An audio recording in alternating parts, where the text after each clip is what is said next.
And okay, trustees, we are live. We are recording. Phone lines are opened. Go for it. I'd like to welcome everybody to the regular meeting of the East Hampton Town Trustees for August 25th, 2025. I'd like to open with the Pledge of Allegiance, please. Pledge of Allegiance to the flag of the United States of America, to the republic which stands one nation under God, indivisible, with liberty and justice for all. Thank you.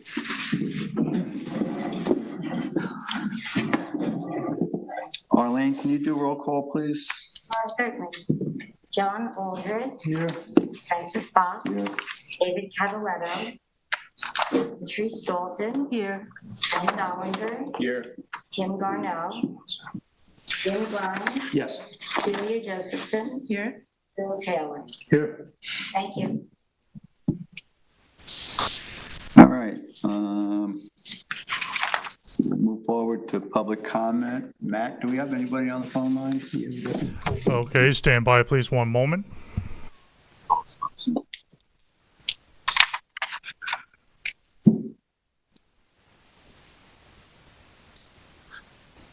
Hello, this is Matt Chapman from LTV. I just want to make sure that everything is opened up on the phone lines, which it is. I can hear everything. And we have no additional calls on the line. Thank you. Thank you, Matt. Okay, we'll start with Nicole Mayer, Mar. I'm sorry, Nicole. Nicole Mar of Nature Conservancy, Accabonac Harbor, a restoration priority informed by art, mosquitoes, and birds. Hi, Nicole. Yes, hello. I'm sorry I'm not there with you in person tonight, but I'm happy to share a quick update on the salt marsh work that is happening in East Hampton. Can you hear me okay? Yes. Yes. And can you see my full slide? Yeah. Yes. Wonderful. Okay. So I've been working with a group of partners that go by the acronym SMART teams for salt marsh adaptation and resiliency teams. And these are a partnership of scientists and agency personnel working together to develop holistic restoration approaches that restore hydrology, or the way water moves into and out of salt marshes, to improve the resilience of those salt marshes. And this team designs light touch restoration approaches by working with natural processes to restore positive elevation growth in the marshes, especially those that are impacted by relict agricultural features. And in Accabonac Harbor, the goals are there's a restoration plan under development now, and the goals are to efficiently restore ecosystem function, change the elevation trajectory from negative to positive, facilitate marsh migration, reduce mosquito production and pesticide application, support at-risk species, and promote climate adaptation. And many of you have been involved in these meetings and discussions since 2022. And this is a photo of some of us out in Accabonac Harbor in the spring of 2022. Let's see. So, and in addition to about 20 years of traditional ecological monitoring and habitat trends analysis, the restoration approaches and strategies that we're using in Accabonac are informed by art, mosquitoes, and birds. And I think this is sort of a really cool part of this project, that beyond the traditional ecological monitoring, we are paying attention to a lot more information that is out there.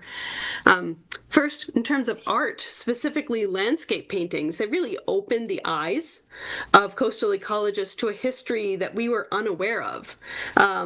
These landscape paintings from the 17 and 1800s, before there was ready landscape photography, showed us the extent to which people were manipulating water flow into and out of marshes to optimize the growth of products for human consumption, but also for livestock. And so Timothy Hay. And this by having our eyes open to this, it gives us the opportunity to learn a lot more about these historic practices that are still impacting the way marshes function today, especially in the face of accelerating sea level rise. And Deanna Tinkinen from the Springs Library has shared some information with me. And Jim, I'd love to talk with you about aboiteaux and other farming practices from the Acadian farmers that may have come down to Long Island to impact the way waters flow into and out of our marshes, and so that we can use that knowledge to inform light touch restoration techniques. We know from this map produced by Strong in 1997 of the land deeds, land granted from the King of England to some of the first families on the east end of Long Island. That land was divided up this way, and so knowing how these farmers used and modified their lands will help us understand the best way to restore natural processes to these systems. And the more we look, the more we see. There are lots of signs, evidence of historical agricultural alterations in Accabonac Harbor today, and also in Napeague Harbor, which I'll be mentioning in a bit in terms of the bird sampling we've been doing in both places. And John Aldridge knows all about this mosquito sampling. Mosquitoes are also informing our restoration strategies and approaches. So a team of citizen scientists led by the East Hampton Trustees by John Aldridge have been mapping and communicating the breeding locations of mosquitoes to Suffolk County Vector Control in real time with a cell phone app developed by my colleague Adam Stark. This citizen science effort has already dramatically reduced the pesticide applications that you are experiencing around Accabonac Harbor, but it has also revealed additional hydrological impairments in the marsh that are causing persistent breeding hotspots. And our restoration designs are being informed by these hotspots so that we can address the way water moves into and out of those areas, and hopefully take those breeding hotspots off of the spray list. This is a photograph of one of the former trustees standing with TNC staff out in notorious mosquito breeding hotspot number 3 in TNC's Kaplan Meadows Sanctuary. And if you look towards the back of the photo here, you can see a straight line of iva bushes indicating a relict agricultural embankment that's causing this mosquito breeding hotspot to form back here and preventing marsh migration through this area. This is another mosquito breeding hotspot. It's actually in the Nancy Kelly Preserve that abuts TNC's Merrill Lake Sanctuary. And my colleague Adam here is standing, his boots are wet. He's standing in a puddle of rainwater that's breeding freshwater mosquitoes. And what we didn't realize until the last couple years is that the embankment to the right side of this photograph is not only blocking and creating this mosquito breeding hotspot, but blocking marsh migration into this coastal meadow that has the potential for over 8 acres of marsh migration potential by the sea level rise scenarios of the 2080s. And birds. This is a salt marsh sparrow. They live their entire lives in salt marshes. They even nest in the intertidal zone. And so what these extreme salt marsh specialist birds are telling us is that there's a problem with our marshes because they're having trouble building successful nests and raising clutches of eggs in these habitats. Their population has been declining, and so we know that they need high marsh habitat for their nests, but we know we people in coastal communities need high marsh habitats for all the many other benefits that they provide to coastal communities. So success for these sparrows that are very specialized to live and breed in the intertidal zone, the upper reaches of marshes, suggests a level of coastal resilience with the capacity to support not only their own population, but a diversity of species and functions if we manage our marshes right. So these sparrows are, we say, the canary in the coal mine, and we are now the farmers in the marsh, manipulating how water moves into and out of these systems, restoring natural processes so that we can restore resilience to these systems. So the restoration plans that are in the works for Accabonac Harbor cover these publicly accessible properties. It's over 200 acres identified here by property ownership. And we're working with the SMART teams to use light touch techniques for restoring natural processes. And so I'll share some of these with you today, and then I'm happy to go into more detail with restoration designs in front of us all at another date.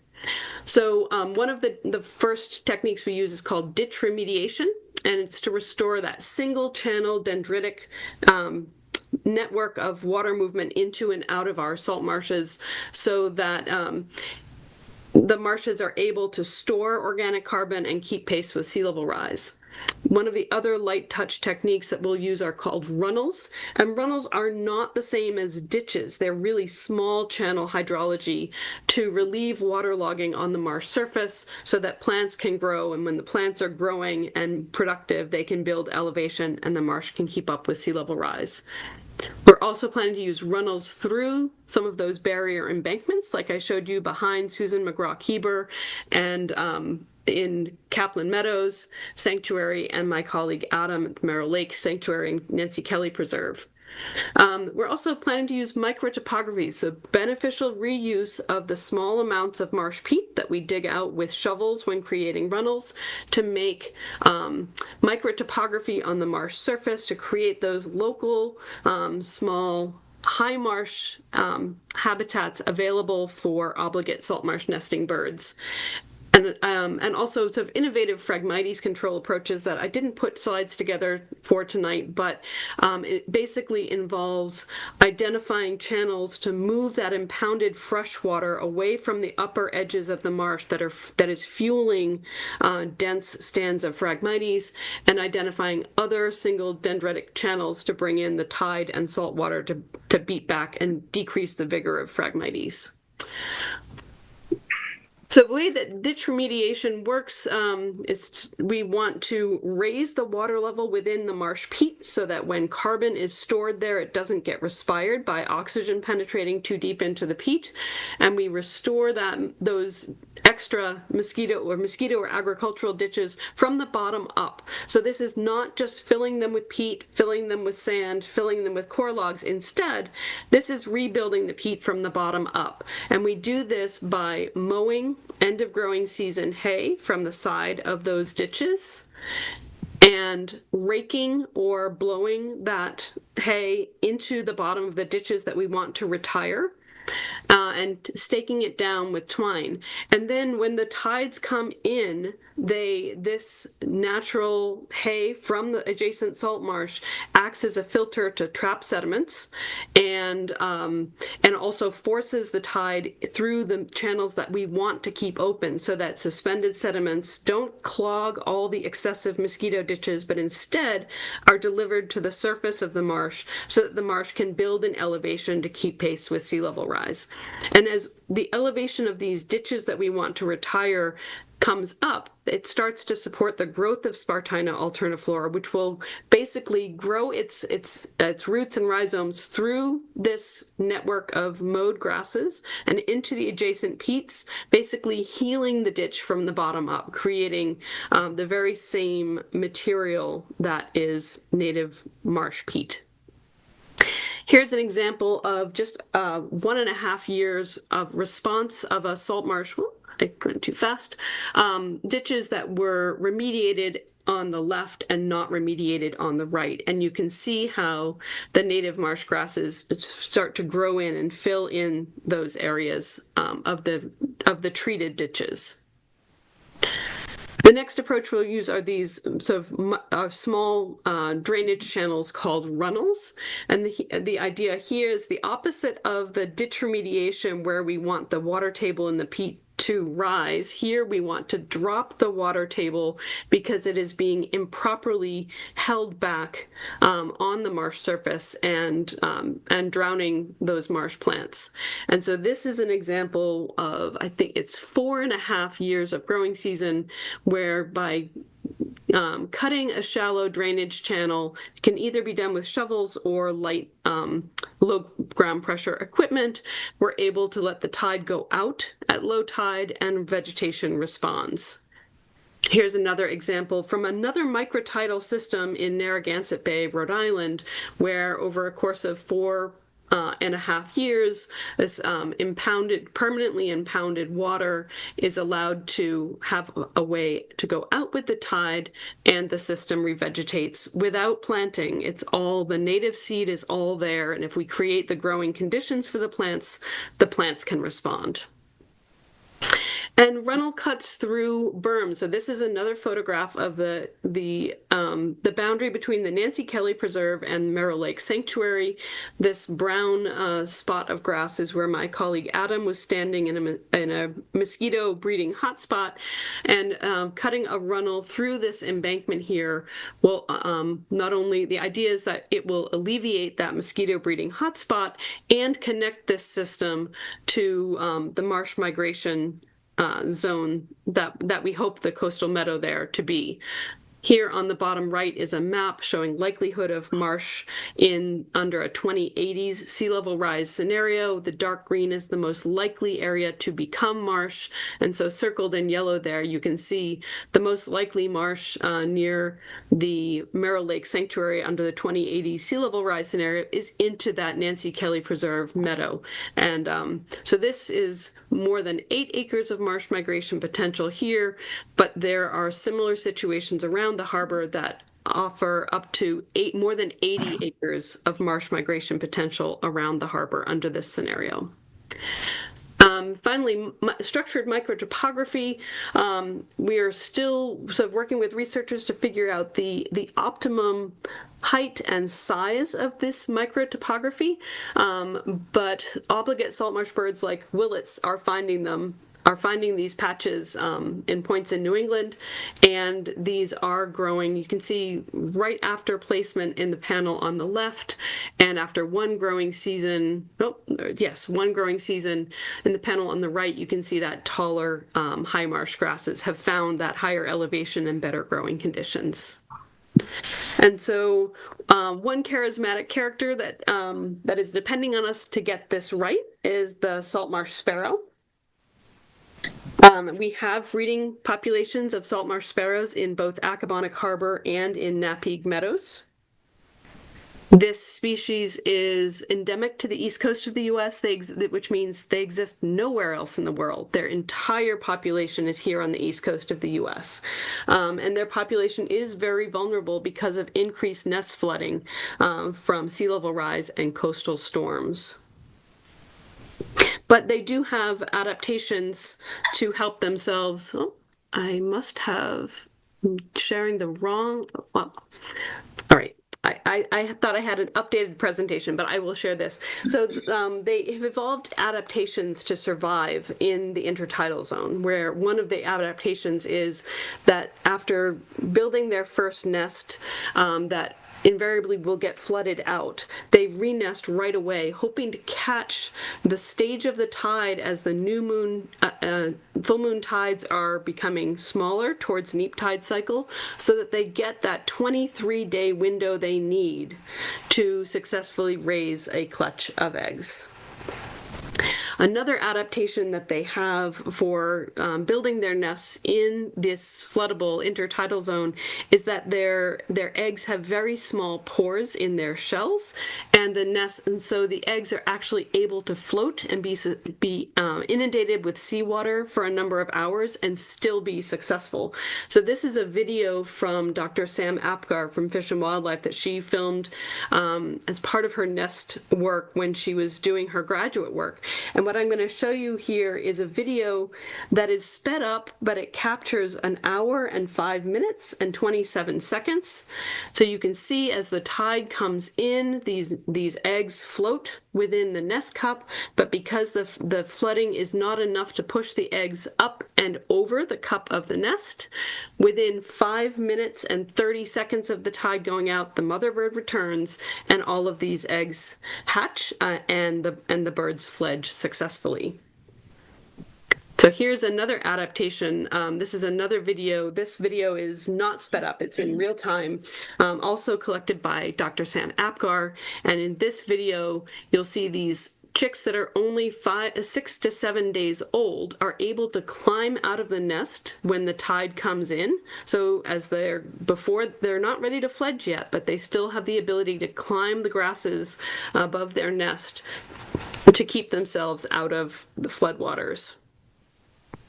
The final video from Sam, actually another video from Sam, is slightly older chicks. You can see these chicks. This is real-time. No, this is a sped up video of chicks that are 8 to 9 days old, and you'll see they're better able to maneuver around and out of their nest. And it's a good thing because the tide comes up higher here.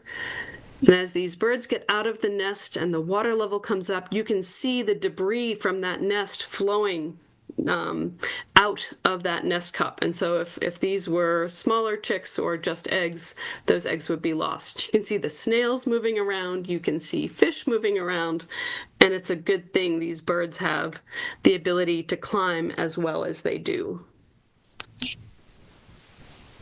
And those birds were also able to fledge. So this is a photograph of the northern section of TNC's Kaplan Meadows Sanctuary in Accabonac Harbor, and even though it's hard to imagine, there is a nest hidden in the grasses here.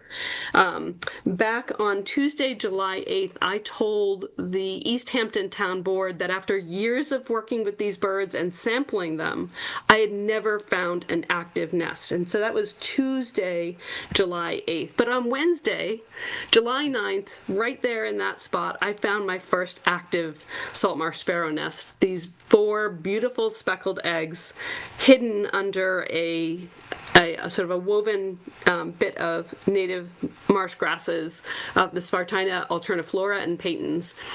So that was Wednesday, July 9th. And the following Monday, July 14th, my team went out to mist net birds at this site. And as soon as they arrived on site, they went over the nest and they didn't see 4 eggs. They saw 1 chick and 3 eggs. So, and at the end of sampling that day, they went back to the nest and they saw no eggs left, only chicks. So July 14th was the day that this nest hatched. And they've all since fledged. Here is a video that Sam Apgar filmed of Jade Blanell from Peconic Estuary Partnership reacting to seeing how small these chicks are on their hatch day. And you can, before I start the video, you can see that that just looks like marsh grasses, and you can't see, just from looking down from the surface, you cannot see that there's a nest there, but there is.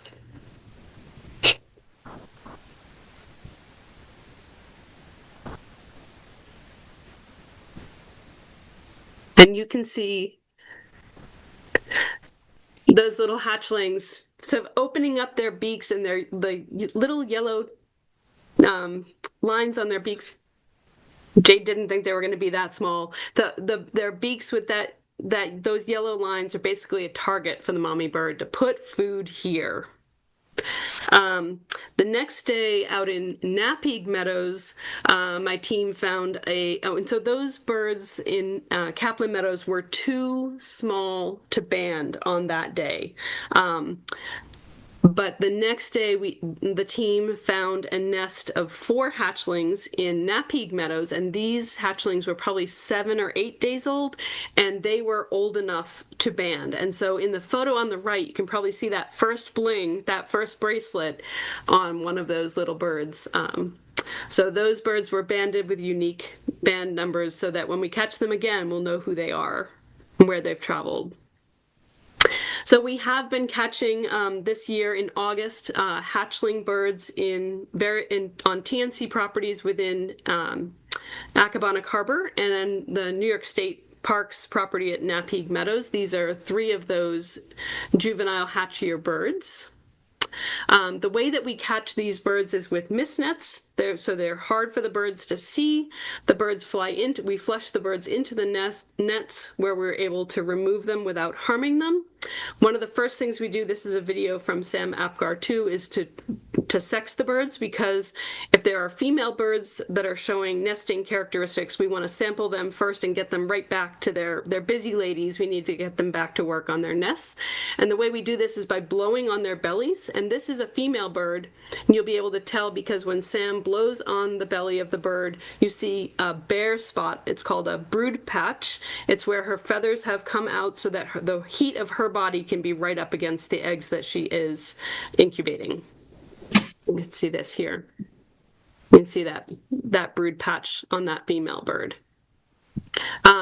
So we give each of the birds that we catch, if they haven't been caught before, a unique band, like a bracelet, on their legs so that we can track them when they're caught again. We take a number of measures on their health and condition and record that data. And then we release the birds unharmed. And here's a slow-mo video of our seasonal steward, Victoria, releasing a bird in Kaplan Meadows Sanctuary.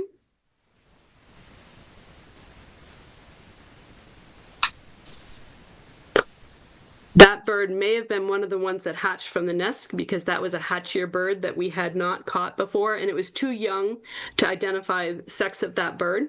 So that was either from that nest or from a nearby nest that we hadn't discovered. And here's my colleague Jeff releasing a bird in real time. You'll watch this bird fly vigorously from his hands. And that's in Nappy Meadows there.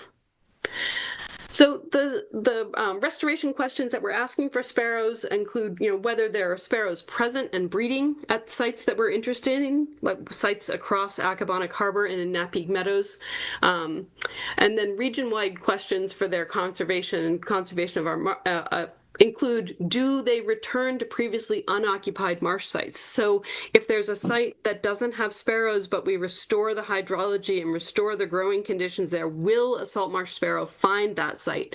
These birds are very site fidelic, but they do some exploring around. And there are some sites in New England that were all frag before, that were restored to native marsh grasses, and they're starting to see sparrows find those sites. So we have some optimism that they will find and expand if we give them healthy marshes to go to.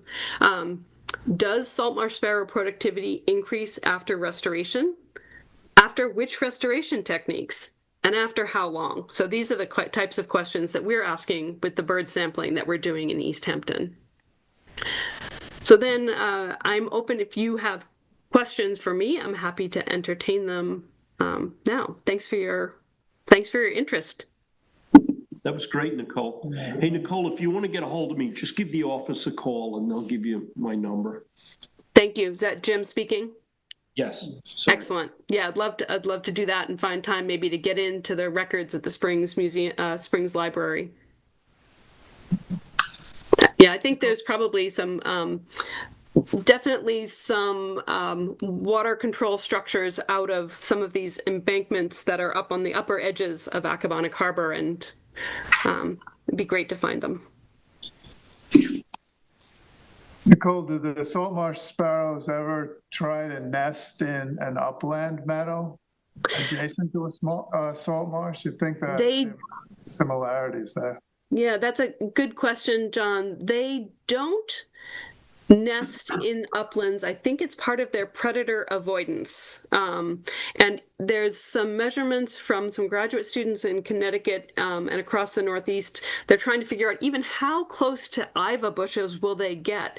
However, in Kaplan Meadows this summer, I saw some female salt marsh sparrows carrying food adjacent to lines of Iva. And so I'm wondering if they're adapting to the increased flooding out on the marsh and they're starting to nest in places that they didn't before. It used to be thought that they only nested in high marsh grasses like Spartina patens and Disticlus. But first in Jamaica Bay, Alison Kosek found some nests that actually used the firmer Spartina alterniflora, or the low marsh grasses, when they were mixed with high marsh grasses as sort of a support. so that they could build their nest. They don't build their nest right on the marsh platform. They build their nest suspended up in the grasses a few centimeters off the marsh platform, and that's part of the way they survive flooding. But they are not nesting in the branches of the Iva, and they are not nesting in upland meadows. But they are making some adaptations to their increased flooding conditions out on the marsh platform by trying to build nests where there's both alterniflora and patons. So if a female bird is successful in nesting 1 year, there's some data that shows that she will build a nest within a couple meters of that very location the next year. But if she's not successful 1 year, she will try other spaces, usually within that same marsh, but not as close to where the nest was that failed previously. So they're looking to be successful. Hey, Nicole, this is Ben Dollinger. How many nests would you find in like Accabonac in season? So this one was the only active nest that I've found in Accabonac since looking for nests there starting in 2011. They are really hard to find, and but there are more nests than that there, because we have caught females who are showing that brooding patch, which they only do if they've got a clutch of eggs that they're trying to incubate. And then after they're done nesting, they grow those feathers back. And we've caught juveniles out in Merrill Lake in 2 locations. If you take the hiking path from the Nancy Kelly Preserve into the marsh, after you go past the first upland tree island, there's a lot of activity of salt marsh sparrows bouncing around like popcorn in the marsh there.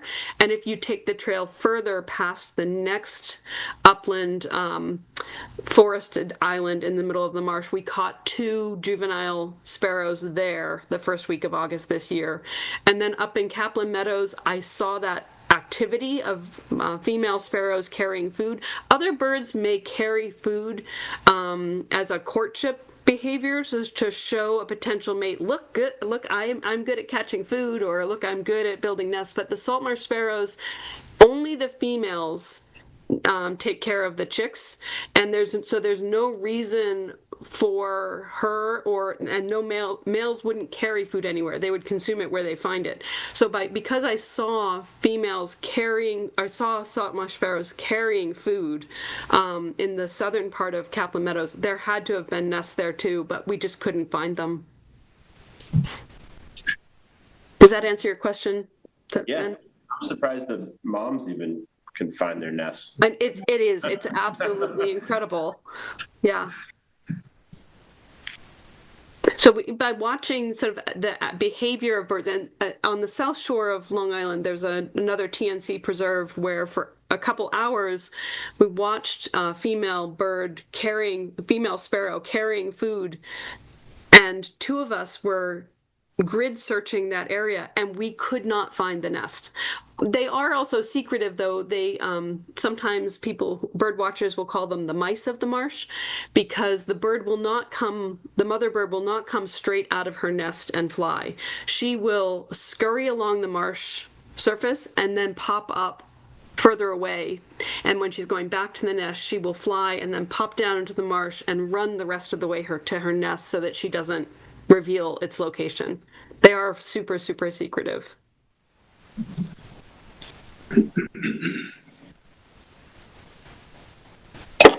Anybody else? And if any of you are interested in coming out and participating in early morning bird sampling with us next year, it'll happen in June and July and the beginning of August. Let me know and I'll put you on my distribution list.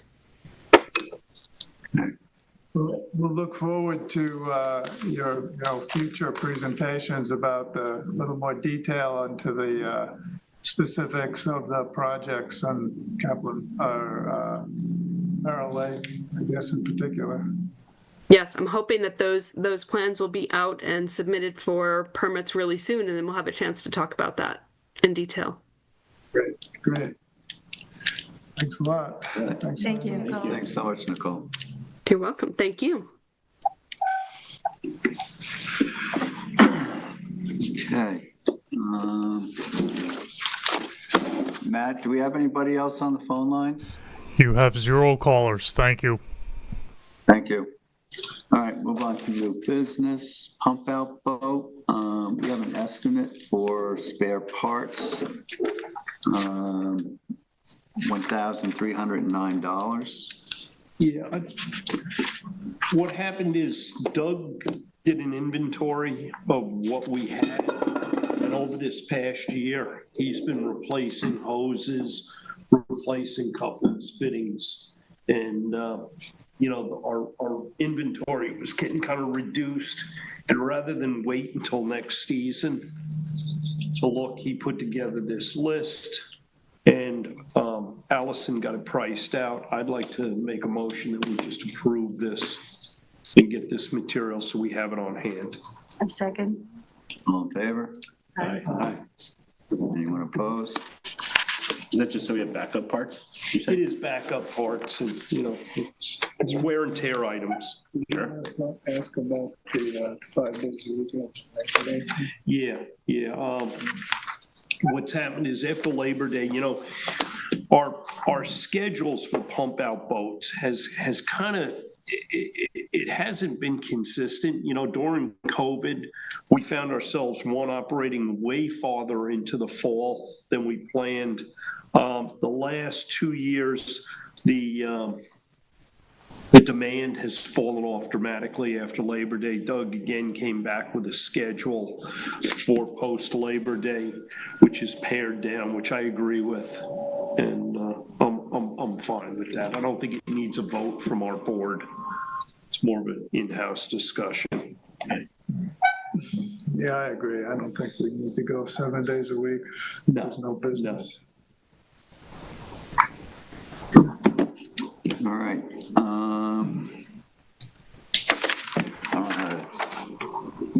I don't know the number for this. I do.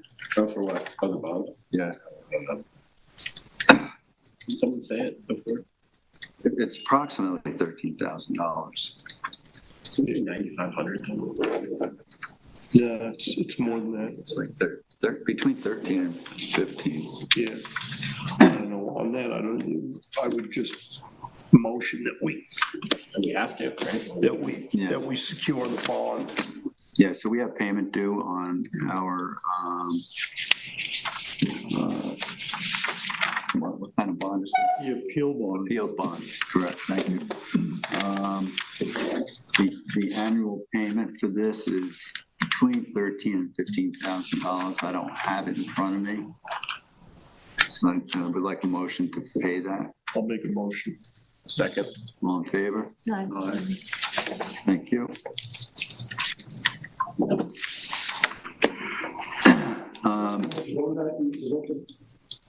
This is the appeal bond. Yeah. Surety bond. Yep. You're taking care of it, all right. Yep, we'll get it out tomorrow. All right, pump out boat replacement parts we did. Largest clam contest, set a budget. So I talked to Dave and Tim about that, and they'd like to set the budget at 10K this year. So last year it was 8,500. It doesn't mean we're going to go up to 10, but we'd like to have that much available if we need it. I think we came pretty close to that last year. And also, we'd asked that we need prizes for the baskets. So if everyone can go out and try to usually do 3 each, if we can get. And that budget also includes if we started paying for these prizes instead of asking for donations to support local businesses.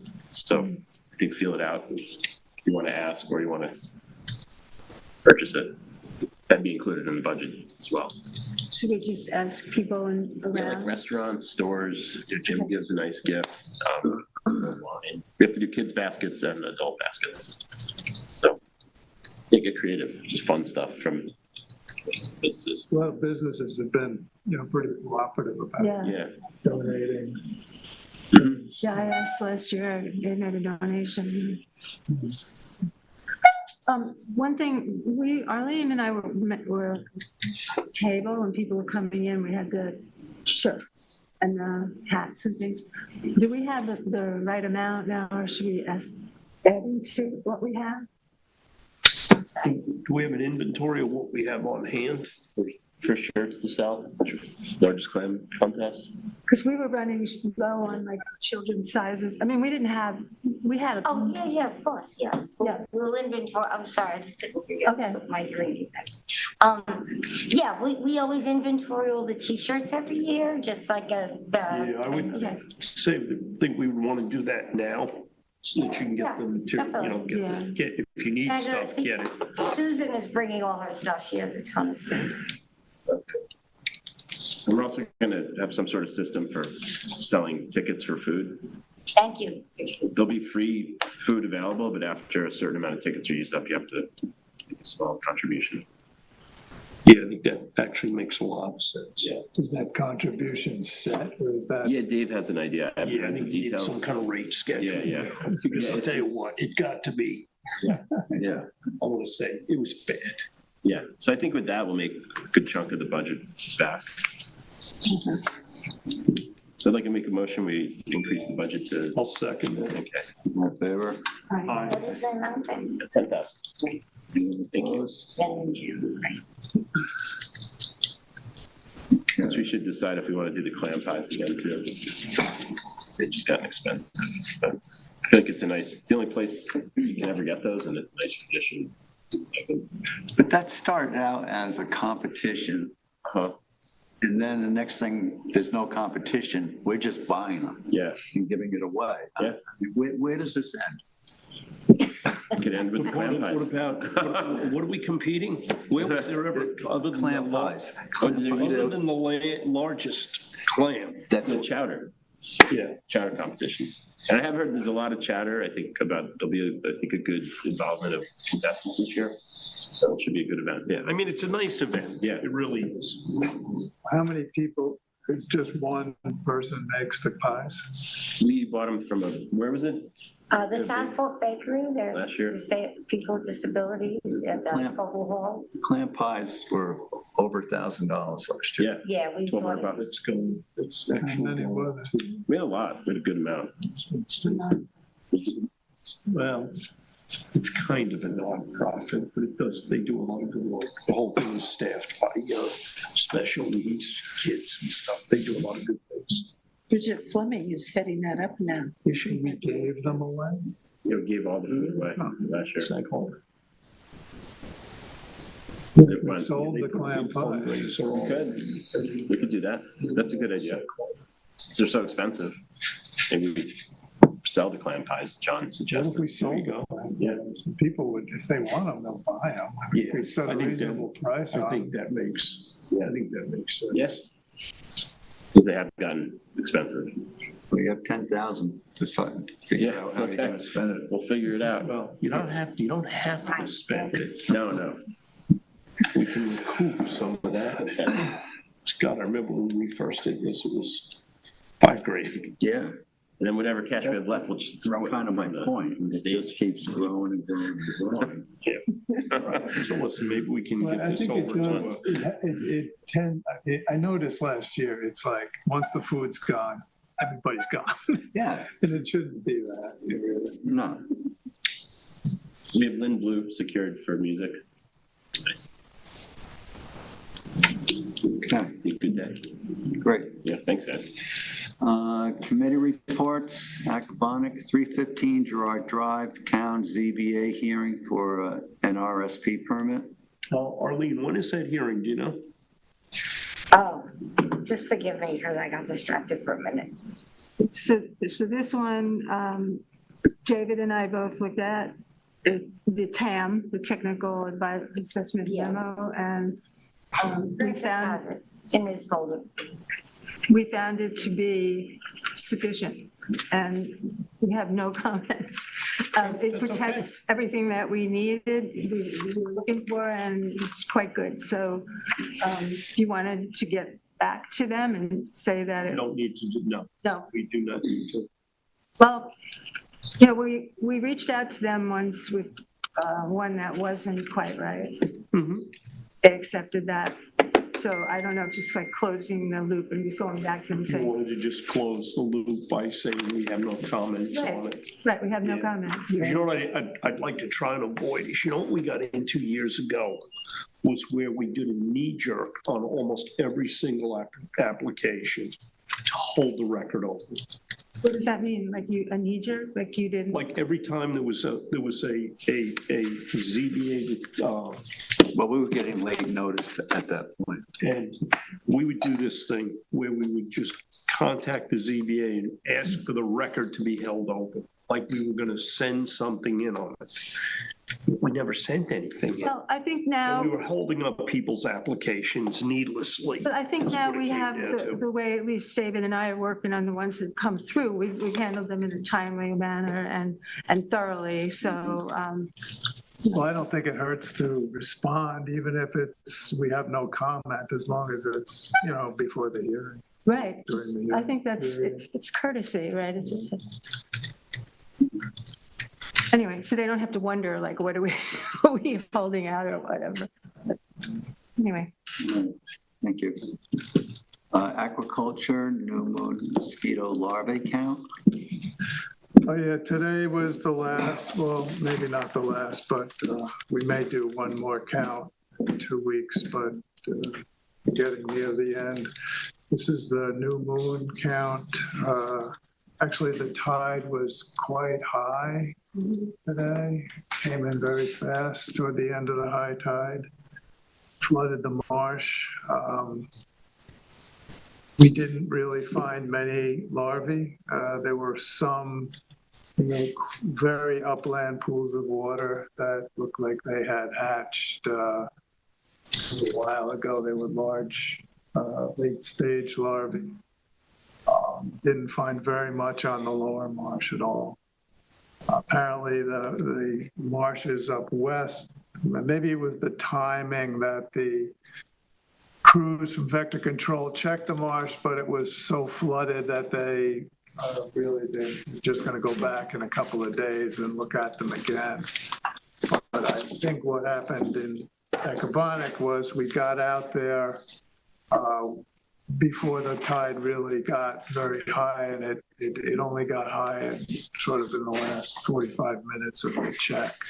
So I think we kind of found what we were going to find, and I don't think there'll be any application of the pesticides necessary this go around. So we'll just wait to hear from Vector Control about the full moon tide in 2 weeks and the conditions that transpire between now and then to determine if we need to check during that cycle.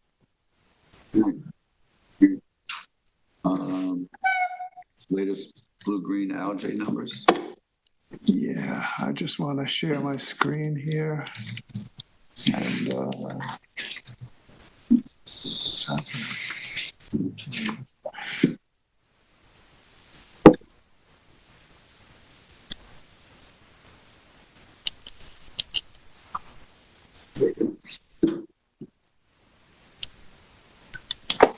okay, so again, the most current number is outlined in red.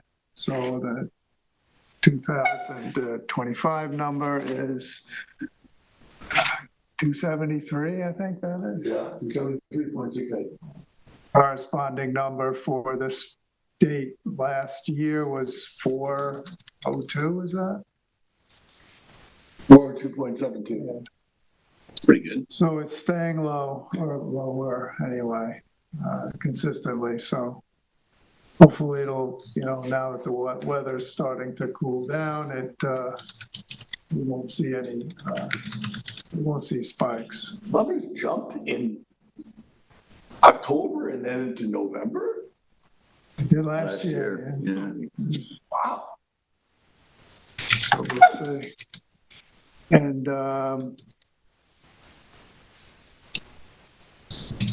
bottom line here are all the numbers. So there were reportable numbers in Pond Lane Pond and Swan Pond up in, near, the Lionhead subdivision, Lionhead development. Again, not that high, 91.8 in Pond Lane Pond and 73.18 in Swan Pond. And there was the first recorded number in Georgica Pond this past week. It was very low, 28.32. It's only reportable number over 25. And that was, they found that in Georgica Cove. So it doesn't look too serious unless that bloom continues to build and spread throughout other parts of Georgica Pond. Those are the latest numbers. So when the county wants to close an area where there's a contamination. Well, they want it posted. Right, so do we have to post the entire pond because there's numbers are high in the cove? I don't think so. I mean, we've got one sign in Wainscott Pond, and that's always high. Right. And in the past, one sign has been posted along the road on Wainscott Main Street, not even adjacent to the pond. Right. So, Well, I'm just thinking about the taking of crab. Yeah, I don't think it's an issue because nobody's, the only place people are crabbing really is down in the south end. Right. Yeah, and what we've done in the past is when the numbers get high enough that you're closing the fishery, we post it right down there on the beach. So what you're saying is because the cove has high numbers, we can still allow I think we can, yes. Okay. All right. we have no crabbing signs. I don't remember seeing a no crabbing. Yeah, we did. I thought it was part of the sign. No The taking. sign the last signs I remember putting up down there on the beach were the no crabbing without a permit signs because of the poaching. Yeah, actually, you're right, Joe. That was the last one I yanked out on the bottom there when we get ready to do the dredging. So those signs, That didn't have anything to do with Blue Green Apple. No, you're right, it didn't. the signs in the office, they're blue and they're up against the wall. What are those for? Those are just to have on hand to post as needed. Right. I was going to put one up at Georgica Cove today, but there's already one there. I don't know who put that up. Maybe Friends of Georgica Pond. Well, maybe we did last year. I don't Yeah. know. Hmm. But it looked fairly new, so I thought maybe Jim had done it earlier today, but he hadn't. So. All right, I didn't mean to interrupt you. No, I'm done. You're done? Okay. Move on to PEP, an update on the latest Conic Estuary Partnership meeting. Okay. I'm going to show this on Zoom. Do I have to join it, Allison? Yeah, you should be able to, if you were joined before, all you should have to do is share. Okay, so if I just Exit show, out of it before. can you see this now? Can you see it? I'm not here with your screen. Did you leave the meeting or are you still in it? Okay, go to your Zoom window. So here's my Zoom. Maybe close a few things. You were logged into Zoom. Did you Yeah. leave the meeting? No, Then you still should be in the meeting. I should be in the meeting. Here we go, Zoom workplace. Maybe you got out of it. Let's see. In a Zoom meeting. Can Matt let us know if she's there? Patrice is still in Zoom. She's Great, still okay. signed on. Okay. Back to meeting, just try that. Back to. Oh, yeah. Oh, thank Okay, you. excellent, no problem. Okay. And then you have, So when you hit share, you have, I think you have your Share. presentation opened, but you have to find that screen. What does that say? Share. What does it say? Do you Danger. have the presentation open? No, I do. Yeah, okay. Should be up there somewhere. So I minimize all this. Yeah. There's my Great. presentation. Okay, so double, or make it larger maybe. How do you make it larger? Yeah, Dawn is even better, okay. I still don't, do you see it? I don't see I it. think go back to the Zoom. Go back to the Zoom window.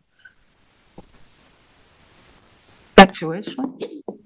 The Zoom Oh, back to the where you had Zoom. the share Yeah, it button. didn't seem like it was the same.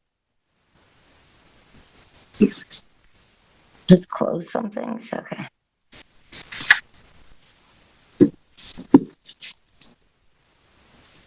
I think you have it open a few times. But this isn't Three of the them are Zoom. open. No.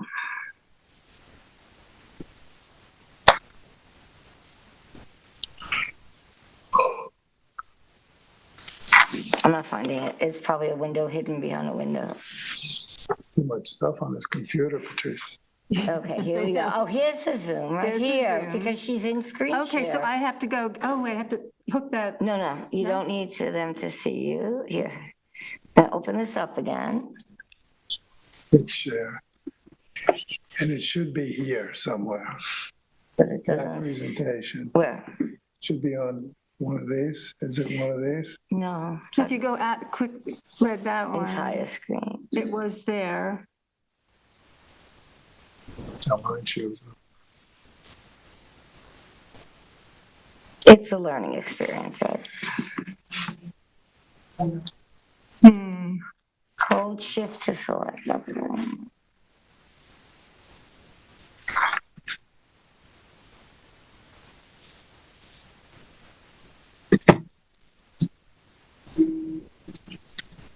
Okay, so.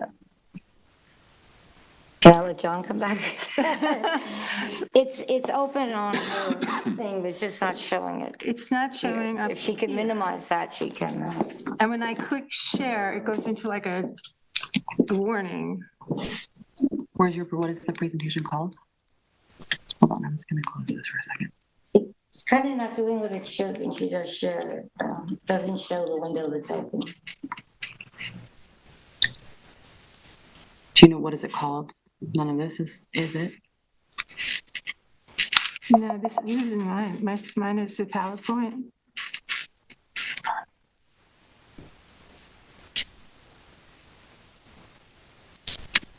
Yeah, that's it. But that's not shared. Okay. Very good.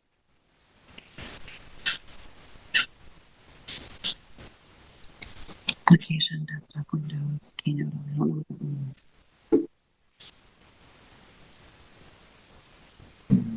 I never saw a screen like that. I don't know. Forward it to John or email it to. If you can forward it to me. So that is not showing. That's something different. Yeah, is it something that you can just share with them verbally instead of sharing the images? Yeah, I can or- share verbally. Yeah, Go we back might have to- to do that, and then next time we'll just send Yeah. them to me. So I'm just gonna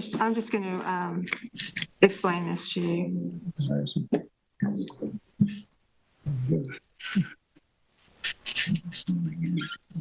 Okay, so the August 20th PEP, Technical Advisory Committee, and Natural Resources Joint Committee, I sort of bring up three things that were discussed that I think are relevant to us.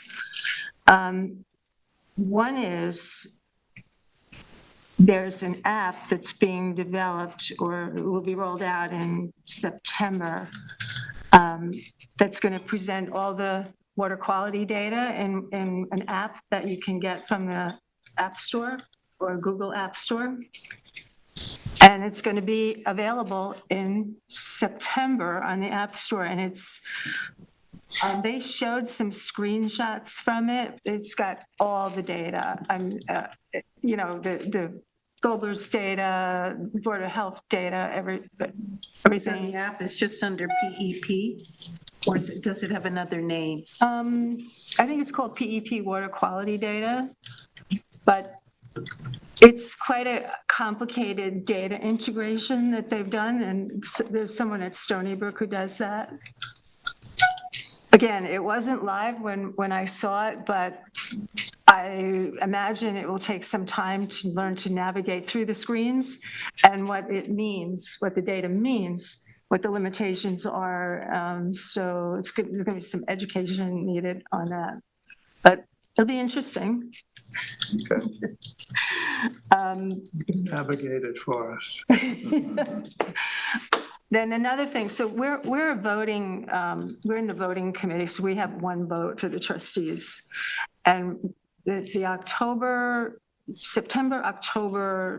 November meeting, will be the next meeting, we're probably going to be asked to vote on two things. One is they're looking at all the land that's available in Suffolk County or in the Peconic Estuary region, which is, both the North and South Fork and Riverhead. They're looking at all the land and they're trying to categorize land by whether it's developed, not developed, privately owned by a municipality, or whether it's agricultural land. And they even included underwater land in there. They've done an amazing amount of work to do this. Doesn't the town have that information on maps now? They got it from various municipalities, and how do you know that land is developed or not developed? I don't know. They did this. They got a lot of stuff from different municipalities. They put it all together, and they're trying to come up with a number that would be like how much you should conserve. So what they're proposing now is all agricultural lands would be the highest priority for preservation. All undeveloped publicly owned lands would be the second highest priority, and then the third would be privately owned land. What about contiguous privately owned land? There's a big effort lately by people like the Peconic Land Trust to try to get people to donate private land if it's contiguous with someone else's land that has been donated. Yeah, so they did get some of this information from Peconic Land Trust. I think they have a number of sources that don't fit exactly in the model. But that's one thing they want us to vote on the prioritization schedule. And I wanted to show you the map, but when you see the map of what's already, of what's not developed, that's public land, is a lot of it is the Pine Barrens. So when you look like around where we are, there's some, but the Pine Barrens is a big chunk of preserved land. Isn't undeveloped publicly owned land almost by definition preserved? I think that's what their assumption is, that it wouldn't be used for something else. Although, there may be times when a municipality wants to use it for something. Yeah, right. Well, it depends on how it's held. How it was obtained. Yeah. What about scanning covenants and restrictions on private land? Because in subdivisions, there are often quid pro quos of people of the subdivider having to agree to set aside a certain amount of land that's going to be undeveloped. So that would be sort of a hidden trove, actually. And you could, that information would be a public record in the Suffolk County records. So it's restrictions on private land. Yes, covenants and restrictions. I'm gonna go back to them and ask them about that. The legalese is called that these covenants run with the land. In other words, it doesn't matter who the land is sold to. Those restrictions stay in place. What's the purpose of this? Pardon? What's the purpose of this? Where is this headed? Just the length of the The meeting. purpose is they are trying to look for what is the right amount of land to be put into conservation and funding for it. So they're looking at we're looking at our area and what we want to do. They're looking at it from a broader perspective. I mean, if any action is taken, it's not taken by PEP, it's taken by individual municipalities. So is this just an exercise in making a recommendation? I think so. I think they're looking for a recommendation of a level. And what my reaction to it was when I saw the amount of land preserved in the Pine Barrens, that kind of makes it difficult because, we don't have that level of preservation in our area. So it's the habitability of the Pine Barrens. So the other thing is they have that model that someone was using to talk about making smaller decisions about, like, say, a barrier along a shoreline, putting up a revetment or something like that. And that kind of helpful quantitative analysis. So I think they're going all along with that, like trying to get the right data for whatever it is they're trying to do. But that's kind of, my understanding of it. But I think I will ask about the covenants and restrictions. I'd be curious to know how the town felt about this. And I know Brian Frank is generally the representative that goes to these meetings. But in the past, Natural Resources I haven't seen him lately. And I don't see Scott Wilson having attended those, but he would be an important person in East Hampton to this and maybe, chime in on his 2 cents about how he feels about it. Yeah, he I usually think this doesn't seem to have that much to do with the trustees. Beautiful land, what a land. Well, it's just we have a vote, so we're on that committee.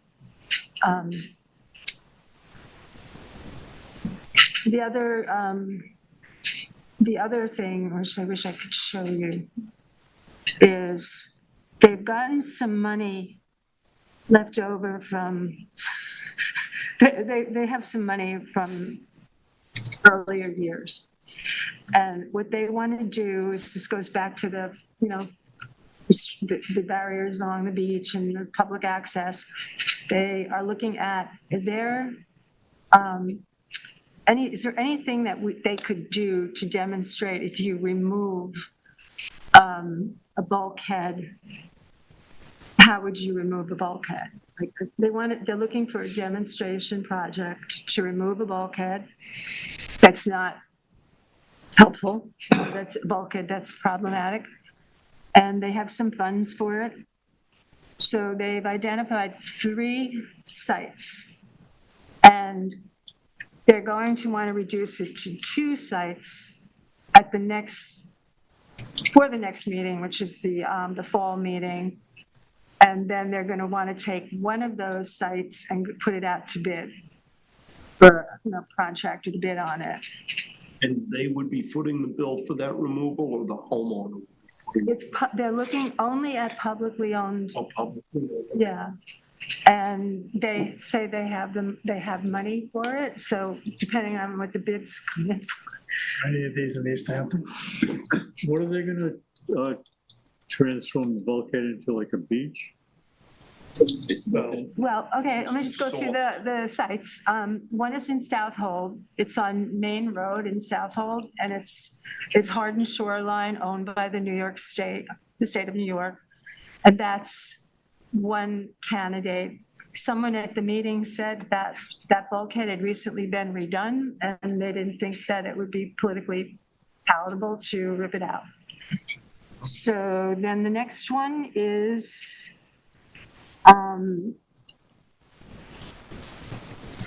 it's in Flanders, and it's 33 Peconic Trail.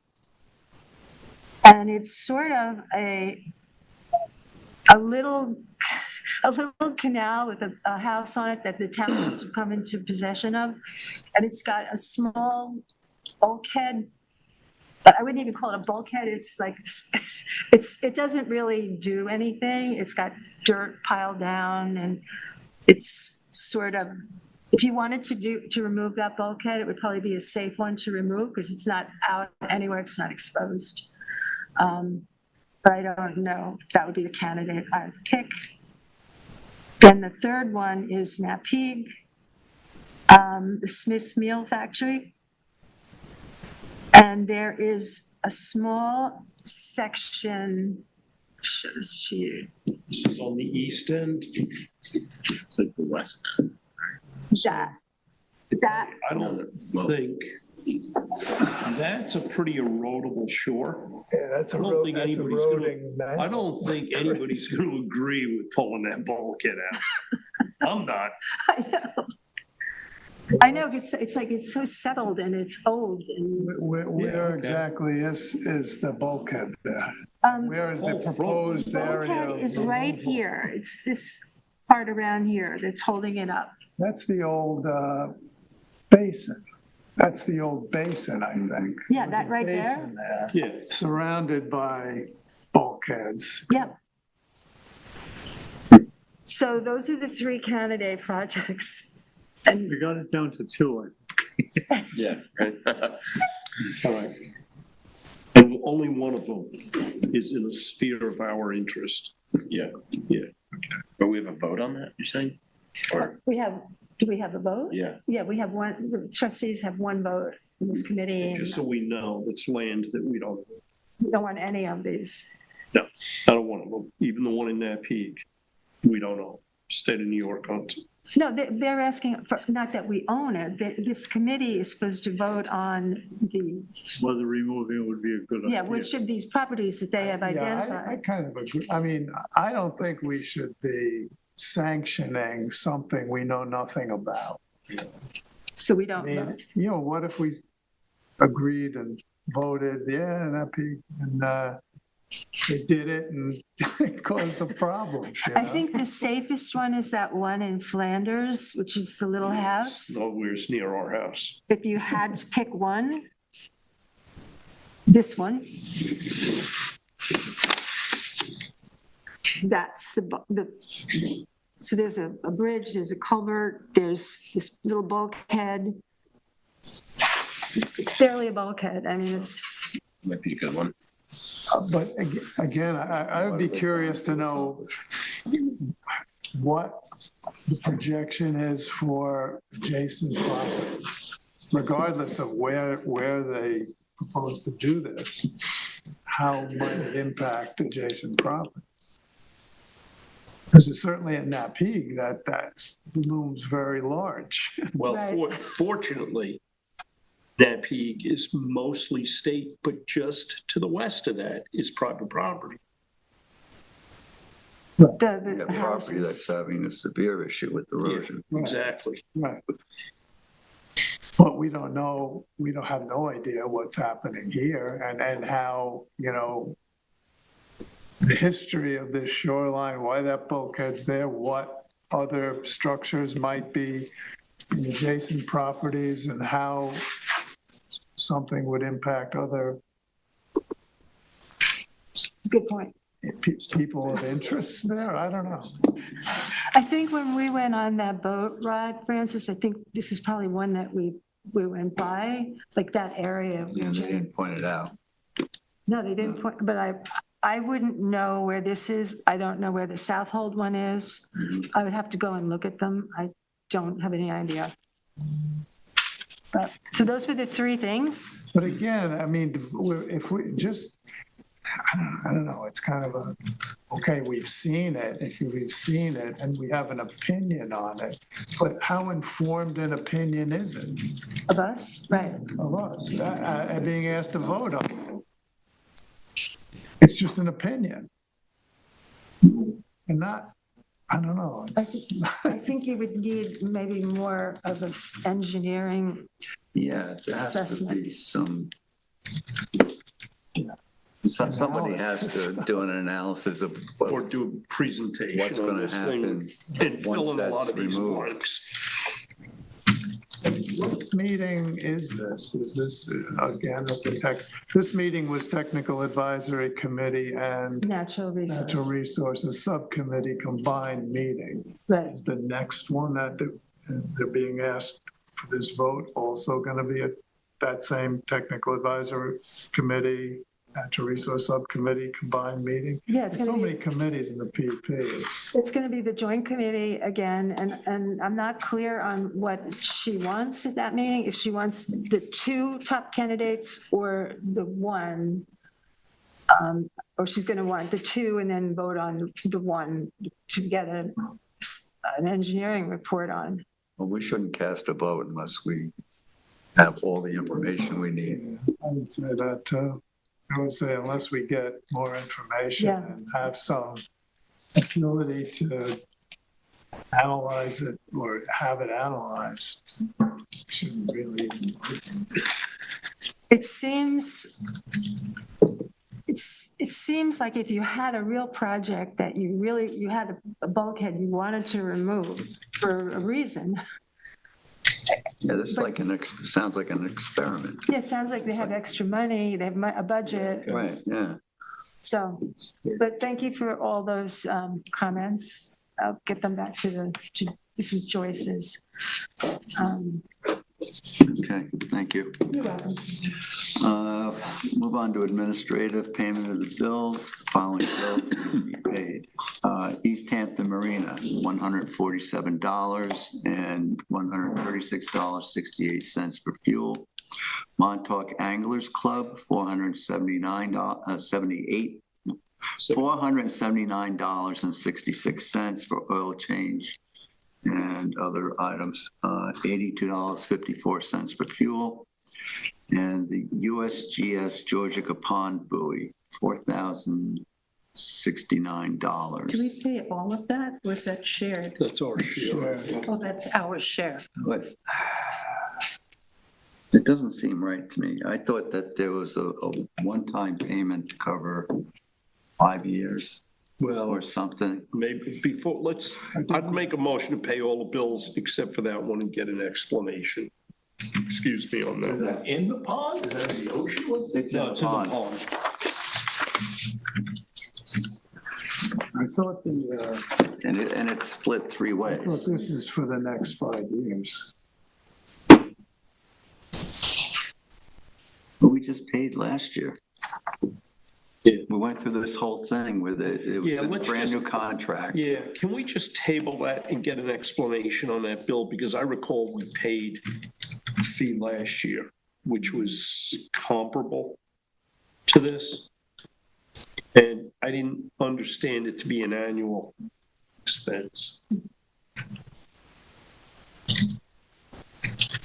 This is for the period October 1st, 2024 to September 30th, 2025.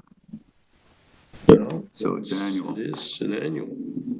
Okay. We agreed to pay them. Yeah, no, we do a partnership, right? So maybe. I can pull the paperwork and Yeah. email it to all of you. Can you find out if this is the total for our share, or is this the total for the consortium? Says payer, trustees. Yeah, well, I believe I thought it was like 20,000 a year. it's like, That makes sense. Yeah, let's just double check.